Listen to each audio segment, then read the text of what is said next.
요한복음 2장을 펴놓고 같이 말씀을 들으시길 바랍니다. 우리는 지난주 금요일로요, 요한계시록의 전체적인 틀을 일단 끝냈습니다. 그 요한계시록의 저자가 누구지요? 계시록을 받으신 분이 누구냐 하는 거죠? 요한이지요. 그 요한이 쓴 책이 계시록 말고도 요한복음, 그리고 요한일서, 요한이서, 요한3서가 있습니다. 그런데 이 책들이 쓰여진 순서가 학자들에 의해서 늘 문제가 되고 있습니다. 여러분은 무엇이 먼저 쓰여졌을 것 같습니까? 확실한 답은 아직 없어요. 그런데 저는 이런 견해를 지지해요. 요한계시록이 먼저 쓰여졌고 그 다음에 요한 1, 2, 3서를 쓰셨고 그리고 마지막이 요한복음이다. 저는 그렇게 봐요. 큰 상관은 없습니다. 근데 저는 그렇게 보여지는데, 그렇게 본다면 하늘의 세계를 다 보고 인류 역사의 끝을 다 보고 그 요한이 기록한 책이 요한복음이다 라는 것입니다. 그렇게 보면 또 그래요. 사실은 저는 그렇게 믿습니다. 요한복음은 굉장히 어려운 책입니다, 여러분. 그러나 우리가 요한계시록을 끝냈으므로 이제 요한복음에 들어가는 것입니다. 요한복음을 공부하려면 먼저 준비 지식 한 가지가 필요한데요. 마태복음, 마가복음, 누가복음, 요한복음을 사복음서라고 하잖아요. 신약의 처음 4책입니다. 요 4책 중에 하나로서의 요한복음의 위치를 우리가 먼저 알고 지나가기를 원합니다. 이 4책은 마태, 마가, 누가, 요한은 예수님의 모습을 설명한 책, 우리 다 알고 있죠. 자, 그래서 요한계시록 4장에 보면은 하나님의 보좌 바로 옆에 4 생물이 등장하잖아요. 근데 그 4 생물의 모습이 한 면은 사자 같고, 한 면은 사람 같고, 한 면은 소 같고, 한 면은 독수리 같고, 그리고 그것이 아니죠. 그 존재가 예수님이다 라고 우리가 이렇게 배웠습니다. 자, 그런데 마태, 마가, 누가, 요한을 보면은, 요한복음을 보면 마태복음은 아브라함과 다윗의 후손 예수 그리스도의 세계라 이렇게 시작하면서 유대 민족의 왕으로서 오시는 예수님을 소개하고 계세요. 그래서 왕이신 예수님, 사자복음이에요. 그 사자 모습입니다. 마가는 섬기는 하나님의 종, 그래서 소예요. 소. 그래서 이 섬기는 소의 모습을 나타내고, 누가는 사람으로 오셔가지고 인간의 아픔과 고통에 공감하시는 사람으로서의 예수. 그래서 4 생물의 한 면이 사람의 얼굴이잖아요. 그 세 가지인데 이 3가지는 왕, 종의 모습, 또 사람의 모습, 이것은 다 땅하고 관련된 것입니다. 그래서 이 3가지는 사복음서 중에서도 공관복음이다 이렇게 얘기해요. 그리고 끝에 하나, 바로 요한복음은 독수리예요. 독수리는 하늘을 나는 거잖아요. 그래서 이 요한복음은 독수리로 묘사되고 바로 무엇을 나타내느냐, 예수님은 하나님이시다 라는 것을 이야기하는 책입니다. 자, 예수님은 왕이시고 또 소고 사람이고, 그런데 또 하나가 하나님이시다, 독수리가 상징하는 것입니다. 그 다음에요, 요한복음은 이제 1장에서 시작해서 12장까지가 무엇이 기록되냐면 7개의 기적이 들어있습니다. 이거를 기적이라고 하지 않고요, 표적이라고 해요. 표적. 그래서 1장부터 12장까지를 표적의 책이다 이렇게도 얘기해요. 자, 표적이라고 하는 단어는 헬라어라는 세메이온 이렇게 얘기한대요. 자, 이 표적과 기적이 달라요. 기적, 이적, 이사, 원더, 미러클은 같은 말이에요. 그런데 표적은 달라요. 세메이온이라는 말은 사인이라는 말이 여기서 나왔다고 해요. 사인. 시온 감리교회라고 하는 사인이 앞에 붙어 있어요. 그러면 so what?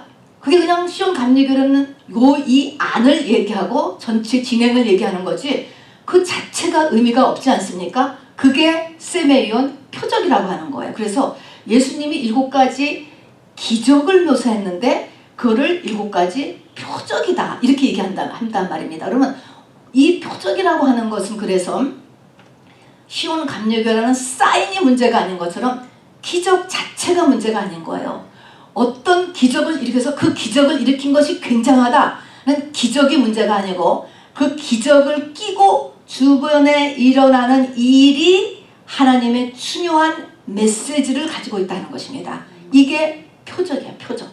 그래서 그럼 뭐를 나타내고 있는데 바로 하나님은, 예수님은 어떤 신이냐, 어떤 신이 하는 거예요. 여러분, 신이 많아요. 모슬렘에도 신이 있고요, 불교에도 신이 있고요, 하다못해 동네 무당도 신이 있어요. 예수님은 어떤 신이냐라는 것을 이야기하는 것이 기적과 함께 일어난 그 사건들이 가지고 있는 의미예요. 이게 표적이라고 하는 거예요. 그래서 예수님, 하나님이 기적은 아무것도 아니죠. 하나님께는 기적을 일으킨다는 것이. 근데 바로 이렇게 특별히 그거를 부각해서 여러 이적 가운데 뽑아서 이렇게 써놓으신 이유는 어떤 신이냐라는 것을 설명하고, 그 다음에 우리와의 관계죠. 우리가 어떤 사람을 잘 섬기려면 그 사람의 성품을 알아야 되듯이 신의 성품, 어떤 신인가라는 것을 알았을 때 우리가 그 신을 더 잘 섬길 수 있지 않습니까? 그래서 우리의 할 일을 써놓은 것이 표적인 것입니다. 그래서 이 2가지를 써 있습니다. 근데 7개의 표적 중에서 첫 번째가 가장 중요한 첫 번째 기적, 여기 나왔잖아요. 예수께서 이 첫 표적 중에서도 첫 표적이라는 것입니다. 첫 표적이 뭐냐면은 우리가 알다시피 가나 혼인 잔치예요. 우리가 주일학교 다닐 때는 그냥 가나 혼인 잔치는 물이 변하여 포도주 된다, 그냥 기적 자체만을 얘기하잖아요. 그런데 우리가 성장한 지금은 기적은 문제가 아니에요. 그거를 둘러싸고 있는 영적인 메시지가 중요하다라고 하는 사실인 것입니다. 자, 그래서 이 사흘, 여기 이제 사흘째 되던 날에서부터 시작하는데 가나의 혼인잔치가 주는 이제 메시지를 이제 같이 나눠볼 건데요. 우선 여기 맨 처음에 시작이 사흘째 되던 날 갈릴리 가나에 혼례가 있어 예수의 어머니도 거기 계시고 예수와 그 제자들도 같이 혼인잔치 있었다라고 시작을 하는데 또 나타나는 게 사흘부터 시작하는 거예요. 도대체 어디서부터 사흘인지 이렇게 요한복음은 툭툭 들어가는 거예요. 물론 첫째 날 하신 일도 있고 둘째 날 하신 일이 기록되어 있어요. 그러나 그냥 시점이 어디냐 툭 시작하는 거예요. 이것이 이제 바로 이 영의 세계를 지금 얘기하기 때문에 요한복음이 이렇게 툭툭 들어가요. 툭툭. 자, 어쨌든 사흘이라는 단어부터 시작을 합니다. 자, 그러면은 사흘이 주는 또 메시지 세계를 우리가 알고 들어가요. 이러기 때문에 어렵다라는 것입니다. 사흘이 뭔가요? 성경을 다 알아야 계시록을 알고 또 다시 요한복음의 이런 것들을 이해가 되는 것이기 때문입니다. 사흘 그러면은 무덤 속에 계시다가 며칠 만에 살아나셨죠? 사흘째 부활하신 날이에요. 부활을 나타내는 게 사흘인 것입니다. 그러면 부활하셔서 무엇이 일어나게 됐죠? 부활하심으로써 사망 권세가 다 물러났고 마귀가 다 쫓겨나게 될 수 있었고, 그 다음에 우리의 모든 죄와 저주가 다 덮여졌고 이거죠. 그런데 더 성숙한 성도는 그보다 하나가 또 있게 되는 것입니다. 이거 외에 사흘이 된 그 주님이 부활하신 다음에 승천하고 다시 영이 되어서 오셔서 무엇을 일으키느냐? 사람의 영에 연합할 수 있는 상태가 된 것입니다. 이거는 비밀이에요. 신비예요. 신비. 참 신비. 어떻게 예수의 영이 사람의 영과 연합할 수 있느냐? 어떻게 남자하고 여자하고 결혼을 해서 그 아빠와 엄마를 닮은 아이가 나오느냐? 우리는 늘상 보니까 그냥 그런 거지라고 하지만 그게 신비인 거예요. 그렇게 예수의 영이 사람의 영과 연합이 되는 거예요. 그전에는 연합할 수 없어요. 전혀 다른 존재이기 때문에. 근데 연합할 수 있는 그곳이 하나님의 비밀이고 비밀이 크도다. 큰 비밀이에요. 바울의 설명할 수 없는 거. 이거는 믿음으로밖에. 그리고 기껏 우리가 이렇게 유추해서 생각할 수 있는 것은 사람의 남자 여자의 결혼 외에는 더 이상을 설명할 수 없는 영적인 것입니다, 여러분. 그래서 사흘이다 라고 하는 것은 결혼할 수 있는 상태를 이야기하는 것입니다. 성경에 보니까 성경의 맨 첫 번째 책인 창세기 2장에 천지 창조하면서 아담과 하와의 결혼 이야기가 나와요. 그런데 맨 끝에 요한계시록에 가서 보니까 또 어린 양의 혼인잔치. 어린 양은 누구예요? 예수님이죠. 그 다음에는 택하여 성숙해진 성도예요. 그때 또 결혼 얘기가 나오는 거예요. 처음과 끝이 결혼 이야기가 나오고, 오늘 이 요한복음의 첫 번째의 표적이 뭐냐면은 혼인잔치에 등장하는 예수님과 제자들의 모습이 등장하고 있습니다. 자, 그래서 이제 이런 것들을 첫 번째 사흘이라고 하는 이런 의미를 먼저, 첫 번째 의미는 결혼할 수 있는 영적인 상태다. 이걸 알아두시고, 두 번째 사흘은요, 주께는 1000년이 하루 같다 그랬거든요. 사흘 그러면 3000년을 얘기하는 거예요. 그러면은 이 3000년은 예수님이 이 땅에 오신 후부터 2000년 동안이 성숙되는 기간이에요. 아기를 잉태한 다음에 낳기까지 10달이 걸리듯이, 아니면은 씨가 이제 싹이 나기 시작해서 성숙해지고 사람이 태어나서 결혼할 만큼 자라고 하는 그 기간을 2000년으로 보는 거예요. 그러면 2000년 외에 3000년 때는 뭐냐? 결혼해서 천년왕국이 이루어지는 것입니다. 올해가 몇 년이죠? 2020년이에요. BC와 A를 나누는 상태에서 약간의 오차가 있는 거를 몇십 년이에요. 이게 학자들이 얘기하거든요. 그러면 거의 다 된 거예요. 거의. 그래서 사흘 하면 천년왕국의 시작, 결혼할 수 있는 결혼의 시작을 이렇게 지금 나타내는 거가 사흘입니다. 또 다른 사흘은요, 이 이스라엘의 결혼은요, 수요일 날 밤에 한다는 거예요. 그것도 참 특별하죠. 결혼식을. 그리고 결혼 잔치를 빠르면 일주일, 잘하면 2주를 한다는 거예요. 그러면 수요일 날 하루가 저녁에 시작하니까 수요일 날 밤에 결혼 잔치 시작했으면 사흘째 되는 날 하면은, 이 날이 무슨 날일 것 같아요? 목요일 그러면 하루, 금요일이면 이틀, 토요일이죠. 토요일은 무슨 날이죠? 안식이에요. 안식일. 자, 예수님과의 결혼하게 함으로 인하여서 사람은 안식에 이른다는 거예요. 예수님과의 결혼이 우리를 안식으로 이끄는 거야. 이 땅의 모든 삶에서 나를 진정한 쉼으로 이끌 수 있는 그것이 결혼이다 라고 하는 안식의 의미. 오늘 지금 이 가나 혼인 잔치는 안식일을 이렇게 이야기하고 보여주고 있다는 것입니다. 가나라고 하는 도시는요, 예수님이 자라나셨던 나사렛에서 3마일밖에 떨어지지 않은 작은 도시였다고 해요. 그러니까 거의 나사렛 옆 동네죠. 자, 그러면 이제 그런 걸 보시고, 실제 있었던 일이죠. 근데 여기서 이제 대화가 등장하는데, 이 대화가 5마디가 여기 등장해요. 등장인물은 세 사람이에요. 마리아, 예수님의 어머니, 예수님, 그 다음에 연회장, 그 연회 전체의 신랑 측 대표가 되겠죠. 연회장, 이렇게 세 종류의 사람이 말을 하게 되는데, 요 말을 여러분이 잘 말씀은 아니까 이렇게 잘 마음에 간직하면서 묵상을 하시길 바랍니다. 이것이 신부 준비하는 우리의 할 일이 되고, 어떤 분인가, 우리가 믿는 신은 도대체 어떤 신인가 라는 것을 보여주는 내용이 됩니다. 우리 이것을 마음에 더 간직하기 위하여서 한번 이것을 연극같이 해보겠습니다. 여기 맨 처음에 마리아, 예수님의 어머니 역할은, 여러분 중에 여자분들은 여자 전부 다 예수님의 어머니 말을 하시고, 남자분들은 예수님을 하세요. 그 다음에 연회장이 하는 말이 있어요. 우리 신전도사님이 연회장을 하세요. 제가 내레이터를 하겠으니까 여러분 잘 보시면서 이것을 이렇게 구별을 해야지 이게 확 드러나요. 안 그러면 그냥 술술 읽어가면은, 아유, 물이 변하여 포도주가 됐대. 이거 주일학교 때 배운 거 외에는 남지가 않는 것입니다. 그거는 기적이지 표적이 아니에요. 우리는 이제 표적으로 말씀을 받아야 되기 때문에 그렇습니다. 자, 제가 읽겠습니다.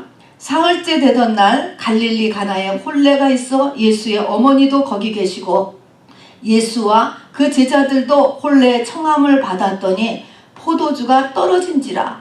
예수의 어머니가 예수에게 이르되 저들에게 포도주가 없다 하니, 자, 없다 여기까지만 해야 돼요. 뭐라고 얘기했어요? 포도주가 없다 포도주가, 저들에게 포도주가 없다 그랬습니다. 하니 예수께서 이르시되 여자여 나와 무슨 상관이 있나이까 내 때가 아직 이르지 아니하나이다. 그의 어머니가 하인들에게 이르되 너희에게 무슨 말씀을 하시는지 그대로 하라 하니라. 거기에 유대인의 정결 예식을 따라 두세 통 드는 돌 항아리 6이 놓였는지라.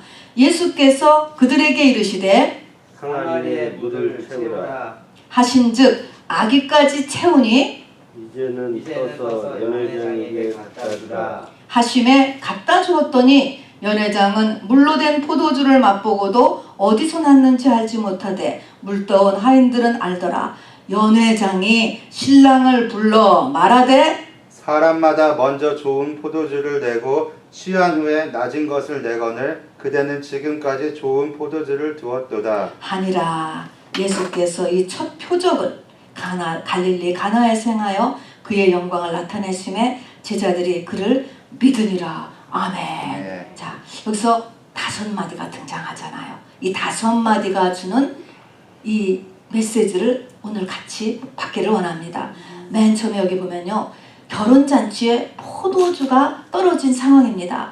결혼 준비, 결혼이라는 것은 구약의 이스라엘의 그 지역의 그 표현은 뭐냐면 완벽한 준비, 최고의 준비를 결혼 준비라고 본다고 하는 것입니다. 그래서 요한계시도 보면은 아주 잘 준비한 것을 신부가 신랑을 위하여 단장한 것 같도다 이렇게 표현하는 거예요. 그래서 결혼식 준비는 아주 최고를 다하는 거를 결혼식 준비라고 하는 거예요. 그런데 이렇게 우리가 완벽하게 한다라고 해도 인간의 삶은 부족함이 있다는 거예요. 포도주가 중간에 떨어지는 일이, 이게 또 빈틈이 생기는 거예요.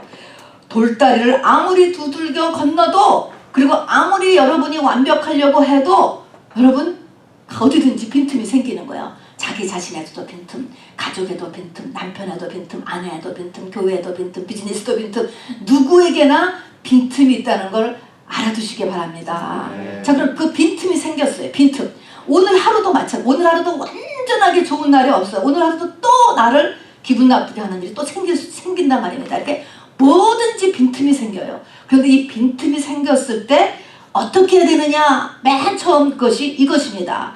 예수의 어머니잖아요. 뭐 어떻게 했습니까? 이 빈틈에 대해서 예수님 앞에 고했어요. 예수님에게 저들에게 포도주가 없다라고 얘기했습니다. 그래서 우리가 믿는 예수님의 첫 번째는 어떤 신이냐? 기도에 응답하시는 신이에요. 기도에 움직이는 신이에요. 그래서 내 집은 만민의 기도하는 집이라.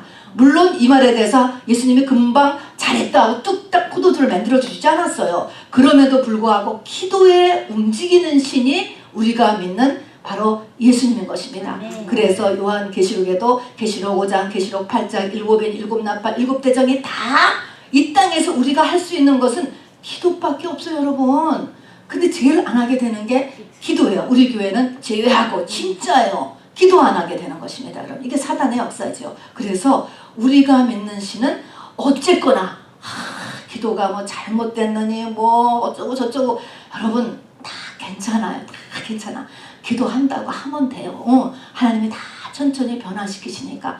기도하는 신이다. 기도를 원하는 신이다 라는 것이 첫 번째입니다. 그래서 예수님께 고하는 거예요. 이게 기도예요. 기도가 별거가 아니고 지금 내 문제, 하나님 오늘 내가 저 사람 때문에 기분이 잡쳤습니다. 뭐 뭐든지 그냥 없는 것을 고하는 것, 이것이 기도입니다. 자, 이것이 첫 번째요. 두 번째, 이제 예수님이 뭐라고 대답했습니까? 여자요, 이렇게 대답을 하요. 여자요. 이때 여자는 귀네라고 하는 헬라어지만 나쁜 말이 아니에요. 여사님, 그런 것입니다, 여러분. 그러니까 여자에 대한 존칭어예요. 그렇다 할지라도 자기 친어머니한테는 쓸 말이 아니죠. 자기 어머니한테 여사님 그런 건 말이 안 되잖아요. 도대체 이 여자요라고 하는 이 단어부터 한번 생각해 봐야 돼. 왜 자기 어머니한테 갑자기 여자요, 여사님이 등장하는가라는 것입니다. 누가복음 2장을 보면은 예수님이 2장까지는 예수님이 순종하며 부모를 섬겼다라고 되어 있습니다. 순종하며. 자, 그럼 이 말은 뭐냐면 이제 공생의 시작이에요. 공생의 시작을 한 다음부터는 예수님은 이제는 자기의 모든 혈연 관계하고의 끝이다 이거예요. 혈연 관계의 끝. 그런 혈연 관계, 부모 관계, 또 구약의 이스라엘부터 내려오는 율법과의 모든 관계에서 끝이다 라는 것을 이제 얘기하는 것입니다. 공생의 선언이에요. 때가 지난 것입니다. 자, 그래서 이제는 하나님의 뜻을 따라서 움직이는 것이지 그 외에는 아무것도 영향을 미치지 못하는 신이다 라는 것을 알아주시기 바랍니다. 그 다음에 나와 내 때가 이르지 아니하였나이다. 이 말, 그러니까 이제 여자여 나와 무슨 상관이 있나이까 내 때가 이르지 아니. 이 말에서 이미 벌써 요한복음에 보면 너무나 그런 게 많은데 서로 동문서답을 하는 거야. 묻는 사람의 마음과 이쪽에서 대답하는 사람의 말이 안 맞아, 여러분. 이제 이런 차이가 있는 거예요. 그러니까 당연해요, 이런 것들을. 근데 그것을 이렇게 두고두고 생각을 하는 거예요. 자, 그러면은 왜 안 맞느냐? 왜 안 맞냐면은 예수님이나 또 예수님의 어머니나 예수의 형제들은 사도행전 2장의 마가의 다락방을 통과하기 전까지는 어떻게 했느냐면은 끊임없이 이스라엘 사람하고 똑같았어요. 메시아를 기다리고 있었어요. 그 메시아는 세상의 메시아였습니다. 그리고 구체적으로는 로마에서 자기 나라를 독립시키는 일이었습니다. 그 메시아를 다 기다리고 있었어요. 그러면 예수가 정말 이제 이렇게 정말 태어날 때부터 쭉 이런 것을 보았을 때 예수의 어머니가 제일 잘 알겠죠. 자기가 임신해서 낳았으니까.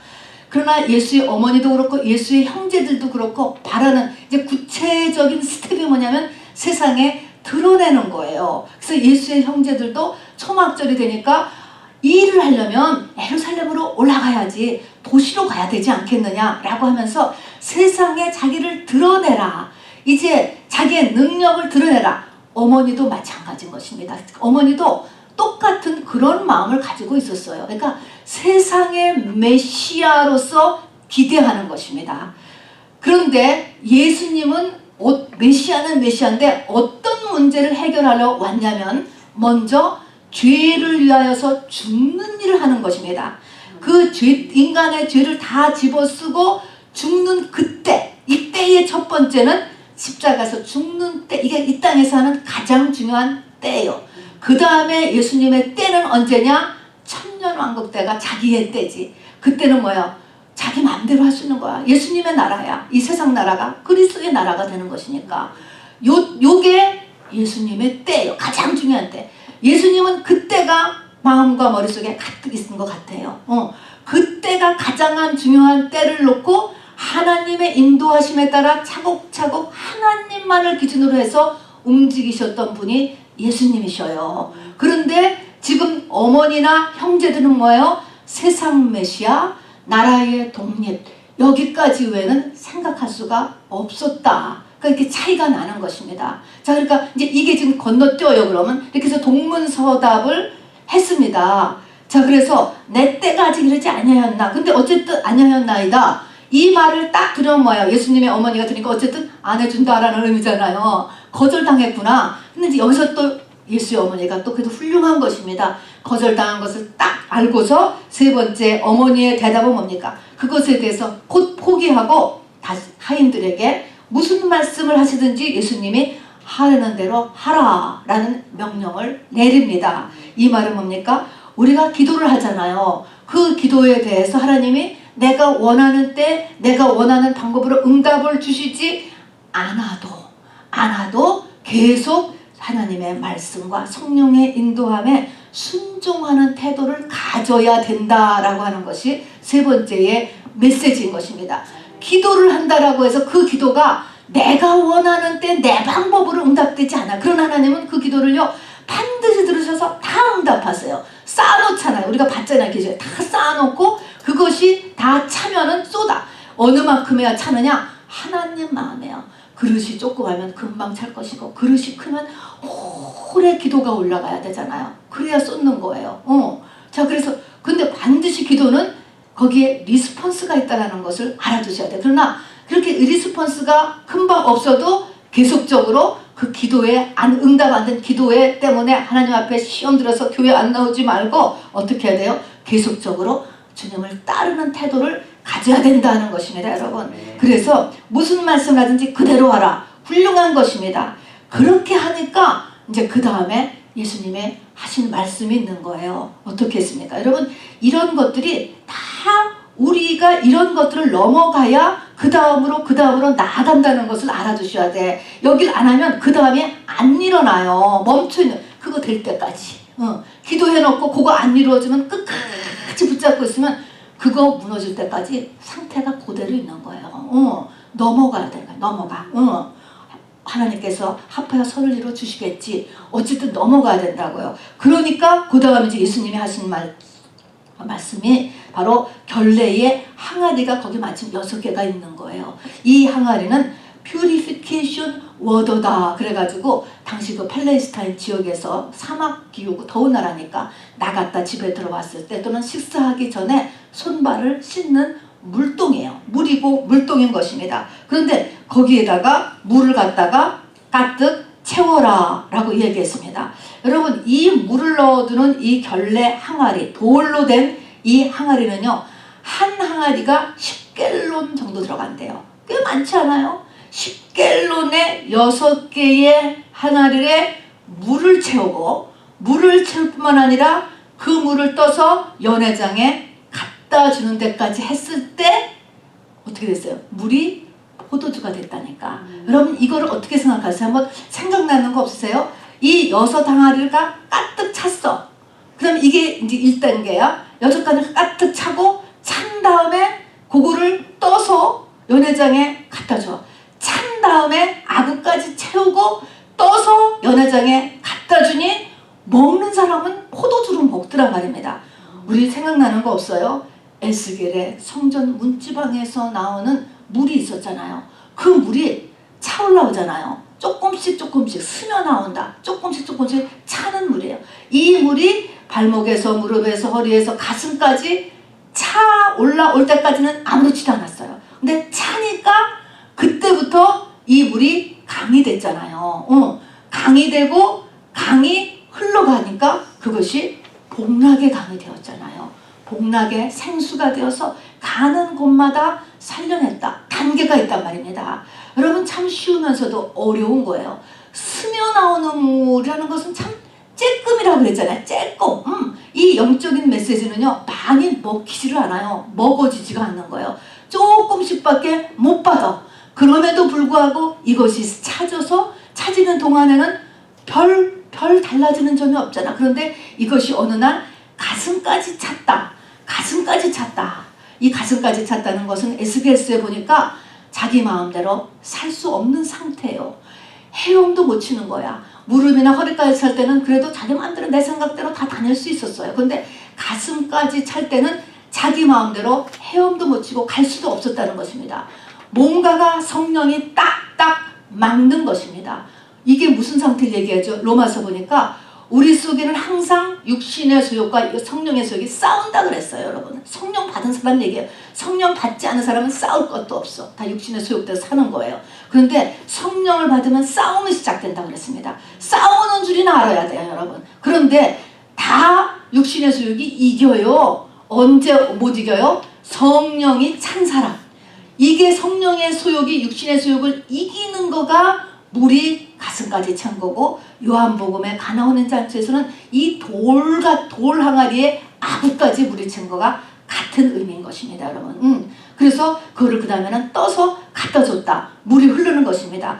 한번 생각을 해보세요. 이거를 10갤론이나 되는 돌에 물을 채우는 거, 그 다음에 떠서 갖다 주는 거. 어떻게 생각하면 힘들기도 하면서도 웃기는 일 아니에요? 웃기는 일이잖아. 이걸 할 때를 생각을 해보시라고. 이게 무슨 효과가 있어? 이게 무슨 유익이 있는 거야? 이런 세상적인 생각이 안 들겠습니까? 이 과정이 있는 거예요. 이 과정. 이게 가장 중요한 과정이죠.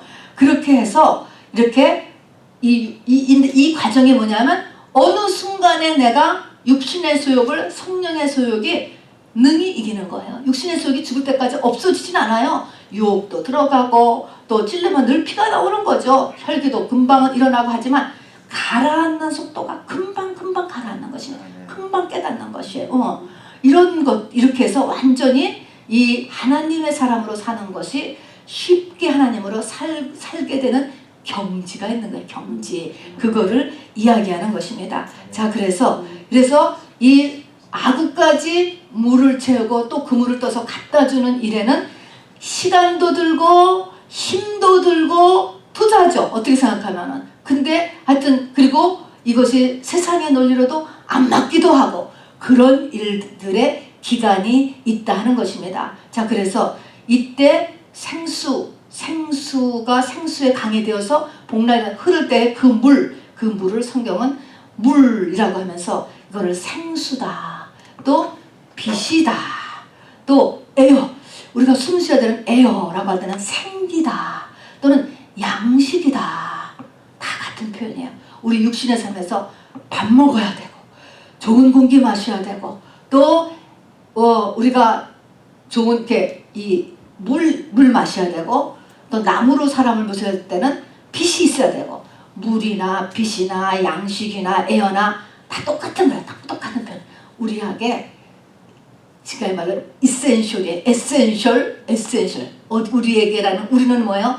나의 속사람에 꼭 필요한 것이 이것이다 라고 하는 것입니다, 여러분. 그래서 그것을 우리에게 꼭 필요한, 우리가 물도 꼭 필요해, 밥도 꼭 필요해 돼, 공기도 꼭 필요해, 햇볕도 꼭 필요해, 그런 것처럼 바로 꼭 필요하다라고 하는 의미에서 여러 모양으로 우리에게 말씀을 하고 있는 것이죠. 그래서 말씀을 우리가 받고 이렇게 생수 같은 빛 같은 이런 말씀을 받으면 그것이 나에게 힘이 되기도 하고 그것이 나에게 이제 이 생수로서 나를 적셔주기도 하고 또 나를 씻어주기도 하고 또 그것을 통하여서 나 자신을 회개하고 하는 일을 이제 하게 되는 것입니다. 그러면 아구까지 채우라.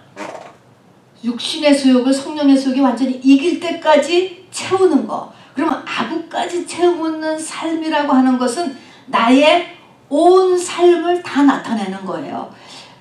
그러면은 지정의, 영은 안 보이니까 내 지정의가 성령의 소욕에 의해서 움직여져야 돼. 지정의는 뭐야? 내 생각, 내 감정, 내 의지죠. 내 생각이 성령의 소욕에 의해서 다스려져야 된다고요. 또 가치관도 맞아. 이 머리에 해당되는 모든 것이 성령의 소욕에 의해서 다루어져야 된다고. 보는 거, 듣는 거, 말하는 거, 이 머리에 있는 모든 것들이 다 성령의 소욕에 의해서 다루어져서 이겨야 된다 이 말인 것입니다. 육신의 소욕 올라와요. 끊임없이 미혹도 일어나죠. 자, 그래서 다음에 감정이잖아요. 이 지정의니까 감정에서 끊임없이 우리가 사망 권세, 두려움, 불안함, 시기, 음란함 뭐 끊임없이 들어오잖아요. 이것도 뭐예요? 성령의 소욕에 의해서 다루어지고 이겨야 되는 경지에 올라가는 거예요. 의지도 마찬가지요. 의지, 고집을 피잖아요. 고집을. 이것이 성령의 소욕에 의해서 다루어져야 한다. 그것이 오래된 것이 습관이에요. 이런 모든 것들이 다 변화되어야지만 하는 거죠. 변화할 수 있어야 되죠. 죽어도 안 된다. 그건 더 해야지 아직. 안 되는 건 없는 거예요. 그리스도 안에서 내게 능력 주시는 자 모든 것을 할 수 있는 이라 때문에 할 수 있게 되는 거예요. 자, 그런데 그러니까 그리고 구체적으로 삶의 모습에 보면은 부부관계, 부모자녀 관계, 직장생활 관계, 이웃과의 관계, 이 모든 것에서 다 성령의 소욕이 이겨야 되는 거예요. 이기는 상태까지 가야 된다는 것입니다. 자, 그 다음에 이제 5번째 메시지를 보니까 내용이 이 기적을 어떤 과정을 거쳐서 저 물이 포도주로 변했는가, 이거를 누가 아느냐? 예수님의 엄마도 몰랐고 연회장 주인도 몰랐고 물 떠온 하인들만이 알았다는 것입니다. 이게 무엇이냐? 하나님의 세계가 어떻게 돌아가는지, 하나님의 마음은 무엇인지를 아는 사람은 글래스루트라고 하죠. 바닥에서 현장 봉사하는 하인들이 한다는 것입니다. 기독교는 글래스루트를 중시하는 교리예요, 여러분. 현장에서 겸손하고 섬기며 일하는 사람들에게 영적인 것이 열린다는 것을 잊지 마시기를 바랍니다. 그래서 신학교 교수만 하는 것보다는 현장을 다 목회를 하시는 게 여러분의 영혼을 위해서는 좋아요, 여러분. 현장이잖아요, 현장을 뛰는 것입니다, 여러분. 그래서 이게 다른 종교는요, 이런 현장 교리가 아니에요. 위에 올라가서 컨트롤을 하고 대접을 받고 이런 것만을 강조하는 것에 다른 모든 종교예요. 그런데 기독교만은 뭡니까? 대통령도 나가서 주일학교를 가르치잖아요. 그것은 기독교의 교리가 이렇게 글래스루트라니까요. 현장을 똑같이 중요시하는 이런 신입니다. 그래야 열려. 그런 면이 있는 거죠. 자, 그 다음에 이제 6번째 보니까 여기서 연회장에서 이런 말을 하잖아요. 연회장 대장에 사람들이마다 먼저 좋은 포도주를 내고 취한 후에 낮은 것을 내거늘 그대는 지금까지 좋은 포도주를 두었도다 하는 것입니다. 이 세상은 전부 다 좋은 것을 먼저 주고 나쁜 것을 숨긴다. 이 말은 뭐냐면 사단의 특징이에요. 죄의 특징이에요. 죄의 특징은 항상 달콤함을 먼저 주는 거예요. 달콤함. 먼저 달콤함이 오고 먼저 편함이 오고 먼저 베네핏이 오고 먼저 자기 만족이 와요. 내 고집대로 해보세요. 일단 시원하잖아요. 그런데 항상 이렇게 사단은 처음에 좋은 것을 주는데 그 다음에 지나면 뭡니까? 지나고 나서 죄에 싹 씌우는 것입니다. 사망 권세가 반드시 쫓아오게 돼 있습니다, 여러분. 그러니까 세상은 항상 좋은 것을 먼저 주는 것입니다, 여러분. 그런데 하나님의 세계, 예수님은 좋은 것을 주지 않고 처음에 십자가가 다가와요. 예수 믿으면 곧 십자가가 온다니까요. 자, 그래서 처음에 어려움을 주고 그 다음에는 십자가를 통해서 부활의 권세, 좋은 포도주가 그 다음에 온다라고 하는 것입니다. 성경에 보면은 포도주라고 하는 것은요, 이스라엘에서 기쁨을 나타내요. 기쁨, 에덴이라는 말의 의미가 뭐라 그랬죠? 기쁨이에요, 여러분. 천국의 중심 감정은 기쁨이에요. 감정으로 친다면 기쁨인 것입니다. 기쁨을 잃어버렸어요. 이 세상에서는 기쁨을 갖는 게 사실 참 어려워요, 여러분.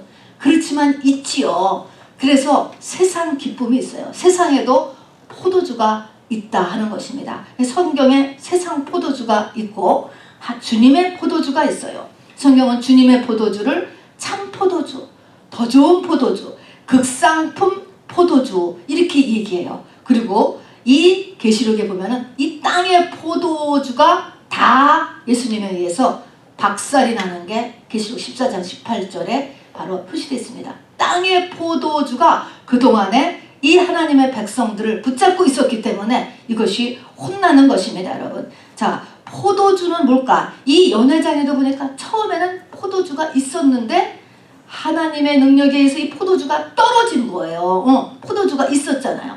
우리는 이 세상 포도주에 취하면 안 돼. 취한다는 것은 뭐냐면 거기에 완전한 만족을 하면 안 된다는 것입니다. 이 세상 포도주는 처음 포도주야. 나중 포도주, 더 좋은 포도주가 우리에게는 기다리고 있다는 것입니다.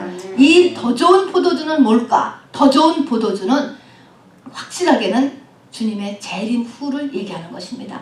이 땅에서 우리가 얻은 많은 좋은 것들이 있죠. 우리의 세상의 친구들과의 포도주도 있고 우리의 자녀가 주는 그 만족과 행복함도 있어요. 가족관계가 주는 포도주도 있고 취미생활이 주는 포도주도 있고 쇼핑이 주는 또 사회적 경제적 안정 성취 이런 것들이 주는 포도주가 있어요. 이런 기쁨들이 있지요. 그러나 이 모든 것보다 더 좋은 포도주 이것이 있다는 것입니다, 여러분. 이것은 주님의 재림, 천년왕국, 내 육체의 죽음 이후에 나타나는 것들인 것입니다.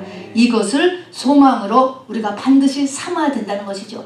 이 땅에 많은 좋은 것, 나쁠 것 없습니다, 여러분. 다 성취하고 이 땅의 포도주를 누리지만 그 포도주에 비할 바 없는 더 좋은 포도주가 또 있다. 또 있다. 이것을 잊지 말라고 이야기하는 것입니다. 자, 제일 중요한 것은 이 모든 여기 있는 이런 이 5마디의 이 말씀, 그리고 첫 번째 표적인 이 가나 혼인잔치의 결론격이 되는 것이 뭐냐면 이것을 이뤄내기 위해서 이 예수님이 하시는 일이 있다는 거예요. 이 하시는 일이 바로 그 다음에 이루어지는 것이 무슨 일인가 보세요. 가나 혼인잔치 바로 뒤에 이루어지는 일이 성전을 깨끗하게 하시다. 성전 정화, 성전 파괴가 일으키시는 것입니다. 자, 성전은 뭡니까? 우리가 성령 받으면 그때부터 우리를 다 너희가 하나님의 성전인 줄 알지 못하면서 우리가 다 성전이라고 하잖아요. 성전이 아직 물론 아직 덜 되었죠. 그렇지만 우리가 성전이 되잖아요. 이 성전에 주님이 오셔서 성전 정화를 한다는 것입니다. 노끈으로 채찍을 만드죠. 채찍을 만들어서 바로 이 성전을 갖다가 두드려 부셨습니다. 보니까 성전 안에는 장사치가 가득하고 도적의 소굴이다 그랬습니다. 장사치가 가득했다는 것은 뭐예요? 교회를 다니면서 성령 받은 사람이 마음속에 세상의 유익을 얻으려는 계산만 계속 돌아가고 있는 게 장사치인 거예요. 하나님이 보시기에는 세상 장사치만 있다. 그래서 다 상을 뒤엎어버린 것이고 채찍을 맞았어요. 채찍을 맞으면 아플까 안 아플까? 아프지. 우리가 하나님 앞에 맞는다라는 거야. 맞는다. 그럼 맞는 것이 뭐냐면은 바로 이렇게 내 속에 장사치가 있고 그 다음에는 도적의 소굴이다. 뭡니까? 도적은 누구예요? 귀신이죠. 내 속에 귀신이 복적복적한다. 이런 것입니다. 이거를 정화시키기 위해서 주님이 성전 정화를 하신다라고 하는 것이 가나 혼인잔치에 연결되어서 붙어있는 메시지인 것입니다. 자, 그러면 이제 결론을 내겠습니다. 요한복음은 7개의 표적으로 구성된 처음 12장까지입니다. 표적된 책이다. 이 표적은 뭐냐면은 예수님은 어떤 신이냐 이것을 나타내는 거라고 그랬습니다. 예수님이 기적 일으킨 게 굉장한 게 아니고 기적을 통해서 어떤 신이냐라는 것을 나타내는 것인데 첫 번째 표적이 뭐냐? 예수님은 어떤 신이냐? 예수님은 결혼하려고 하는 신이다라는 것입니다. 그래서 여기 가나 혼인잔치를 첫 번째로 쓰는 것은 예수님이 나중에 천년왕국의 신랑이라는 거예요. 나중에 여기는 지금 손님이지만 신랑이고 지금 여기는 제자들, 지금 여러분들 저는 다 뭐예요? 신부 후보생인 거라는 그것이죠. 그래서 우리가 믿는 하나님은 천지창조 또 이 땅에서 하시는 목적이 뭐예요? 결혼하려고 하는 거예요. 결혼하려고.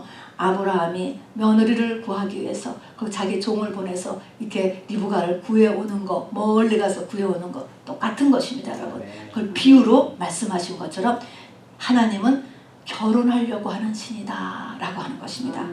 예수님이 이 땅에 사람으로 오셔서 모든 죄를 다 짊어지고 죽고 부활하고 영이 돼서 다시 오신 이유는 뭐예요? 사람과 연합할 수 있는 신비의 영체가 된 것입니다, 여러분.